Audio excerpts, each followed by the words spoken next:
Hello friends. I'm glad to be together again.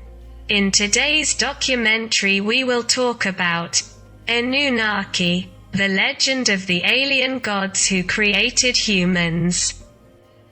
The Anunnaki or alien gods were increasingly mentioned in various conspiracy theories, brought to the fore by Zecharia Sitchin's bestseller, Genesis Revisited. In his book, Sitchin did extensive research on ancient mythologies, and studied the megalithic ruins left behind by various civilizations. In his books, Sitchin wants to show that this race of aliens has genetically modified humans for several reasons. Sitchin's theory has gained many followers, who have developed it further. Finding evidence of the existence of these aliens around the world, both past and present. Underlying the theory are the Sumero-Babylonian gods, the Anunnaki, as aliens from the planet Nubiru, 12th planet. Although the theory of extraterrestrial gods sounds like the Roman SF. The transformation of gods into beings and vice versa is a psychological phenomenon of humans that has been observed and related since the time of ancient Greek philosophers and is named after the Greek philosopher Euhemeros, 300 BC. Euhemirism states that the gods were in fact kings, queens, heroes, whose deeds were transformed into stories and legends, often with great deviations from reality. So the Anunnaki theory is actually a Euhemirism of our times that tries to explain the miraculous phenomena of ancient legends through advanced technologies of an alien race. Researcher Charles Fort has dedicated his entire life to studying various ancient texts, drawings and constructions, and has identified a number of anomalies and mysteries contrary to perceptions of reality, whether scientific or religious. In an attempt to explain these anomalies of history, a large number of writers they came up with different theories. One of these theories is that of the ancient astronaut created by the Swiss writer Erich von Däniken. At first the theory was ridiculed, but later it found followers like Zecharia Sitchin. The theory is based on a Sumerian drawing with a figure that brings with it an astronaut today. Due to the fact that Sitchin was one of the few researchers who understood and deciphered Sumerian writing, the theory gained credibility for many followers of Sitchin, creating the Anunnaki legend. Zecharia Sitchin tries to distort reality, to interpret the customs and traditions of the ancient Sumerians for the benefit of his theory. In reality, however, there is no need to create these interpretations because even the Sumerians said that their gods are planets and not humans. And their stories are myths that contain characters who interpret these celestial bodies. A reference work in ancient mythology is Occidental Mythology, written by Joseph Campbell, who after extensive research states in his work that biblical phenomena such as the Exodus of Moses are just simple legends, and in terms of Greek, Germanic or Celtic mythology, even they said, as did the Sumerians, that events are stories and the characters only interpret certain beliefs. Certainly ancient mythology is not as interesting as the possibility that in the past an alien species may have interacted with the human species, hence the increased interest in this theory. In ancient times, people were not as stupid and naive as they are presented in many materials, but even surprisingly advanced. They developed over tens of generations and developed a complex astronomical system in which they tracked the movement of various celestial bodies. These astral observations were developed by all ancient civilizations. Life itself was ordered according to the movements of the stars, according to the rotational motion of the Earth, the motion of the Moon in relation to the Earth, or the motion of the Moon in relation to the Sun. Based on these astral observations, agriculture and navigation developed. Since people were addicted to agriculture, it is not surprising that they came to worship the stars with which they knew when to sow and when to harvest.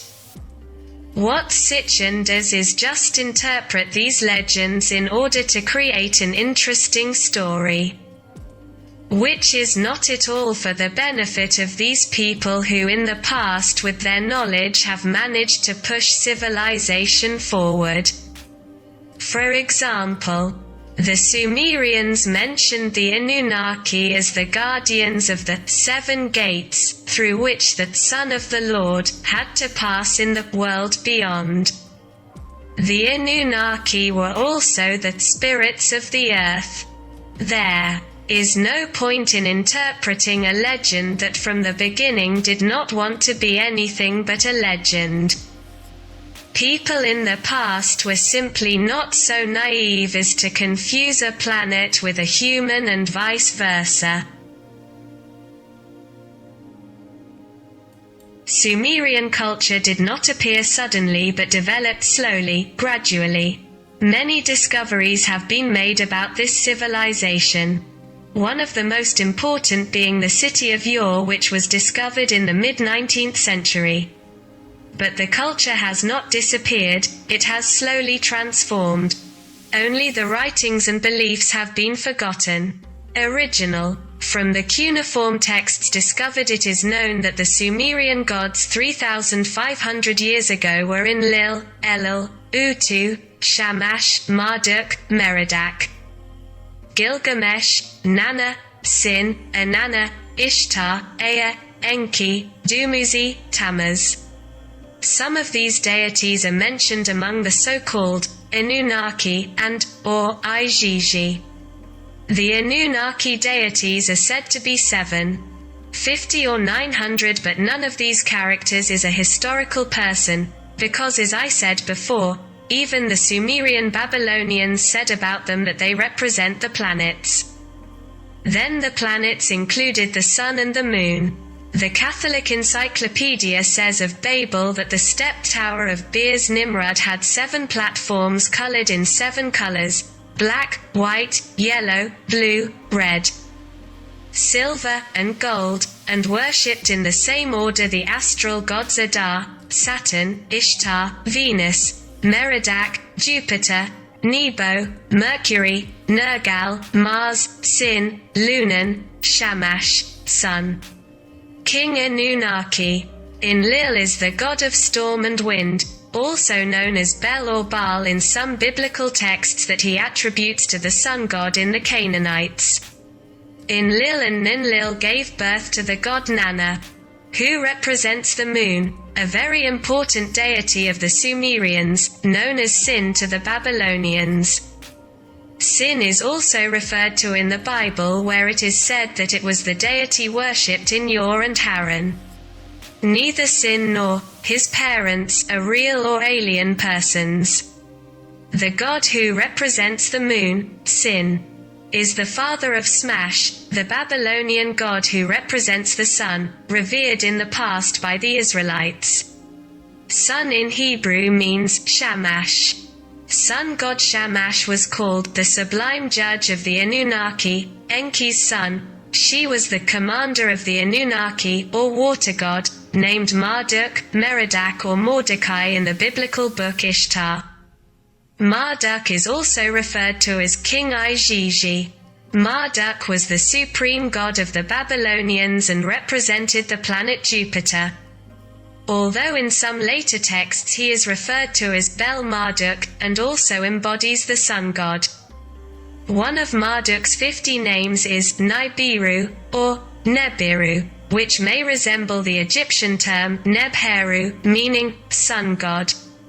In Egypt, this god Heru is represented as a falcon with open wings and a sphere on his head, which represents the sun, instead of representing the 12th planet mentioned by Sitchin. Nibiru, or personified Nebo, is referred to as a hero representing the sun, and is similar to Moses in the Bible. Nibiru is often drawn as a winged disk. As for the 12th planet, astronomers have not been able to find it to date, so it most likely does not exist. The demigod Gilgamesh is depicted as fighting the astral bull, and is often found in the Persians as the god Mithra, depicted killing a bull. Gilgamesh is somewhat similar to the Greek demigod Hercules, as he, like Hercules, goes through a multitude of heroic adventures described in the Epic of Gilgamesh. The goddess Inanna is credited with the planet Venus, the constellation Virgo, sometimes the moon or even the earth. The Babylonians said that he was one of the 7 who decides fate. There are similarities with the Greek deity Hades, the god of the afterlife, who allowed Persephone to go out into the world again to create spring. Inanna allowed the god Dumuzi, Tammuz, to remain in the afterlife only 6 months a year to create the seasons summer and winter. One of the last Anunnaki was the shepherd god, Tammuz, who was also worshipped in Jerusalem according to the book of Ezekiel 8:14. In Babylonia, Tammuz is referred to as being inside the Adena or Eridu garden. Here grew a black vine. It was a wonderful place right next to the abyss. In the wonderful house, which is like a forest with many shadows, no a man does not venture in his midst. In the midst of it is the god Tammuz, between the mouths of evil on both sides. In the Epic of Gilgamesh, the Anunnaki appear as follows. The flood, Nergal demolished the dams of the lower waters, Ninurta the king of war removed the dams, and the 7 judges of hell, the Anunnaki, with their cakes, set fire to the earth with live fire. The lower waters represent heaven, and Anunnaki were the judges who decided the fate of the earth and the bearers of light in the night sky. They are also referred to as the 7 lower spheres, as Barbara G. Walker reports in The Woman's Encyclopedia of Myths and Secrets. The 7 exorcised devils of Mary Magdalene appear to have been the 7 Maskimi or Anunnaki, Sumerian Akkadian spirits of the 7 lower spheres, born of the goddess Mari. An Akkadian tablet said of them that there are 7. There are 7 in the depths of the ocean. There are 7 in heaven. Walker also says in The Woman's Dictionary of Symbols and Sacred Objects, the universe was perceived in antiquity as a set of crystal domes, stacked on top of each other. And the earth was in the middle of these domes. This system was designed to explain how the stars remained fixed as the planets moved relative to the earth.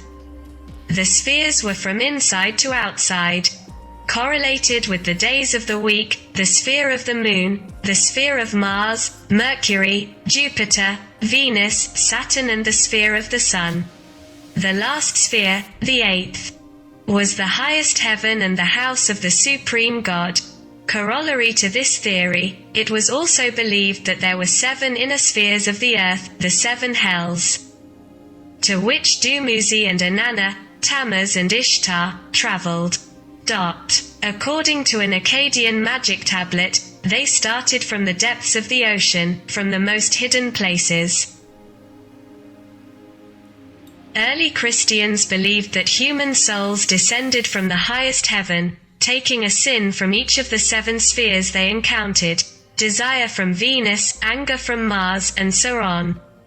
After death, If the soul was Christianized, he believed that he would leave all his sins in the 7 planetary spheres to eventually reach back to the highest heaven. The ancients therefore believed that the Anunnaki were the opposite image of the 7 planetary spheres, the lower spheres the mirrored image of the 7 planets. This motif of the 7 judges is also found in Slavic mythology, where they are clearly identified with the planets. Anunnaki is a generic term for gods, especially demigods, and could be translated as gods of heaven and earth. Or Anu means heaven and represents the god of heaven, and Ki means earth, and can be interpreted as the god of earth. In reality, mythology should not be taken as a historical document. It is obvious that the ancients who created these myths actually knew the universe and its laws much better. Even the architecture, art, writing, and traditions of these ancient Sumerian, Babylonian, Indian, Egyptian, Chaldean, Phoenician, and Canaanite cultures show a degree development even superior to those who followed them. In reality, in terms of cosmic knowledge, it can be said that man has regressed, as he has interpreted, and still interprets, ancient myths as true facts. It is clear that all religions were based on the worship of the planets and especially the sun. Even the most widespread faith today, Christianity, is based on these ancient beliefs. If you liked today's documentary, don't forget to subscribe to our channel. Next time.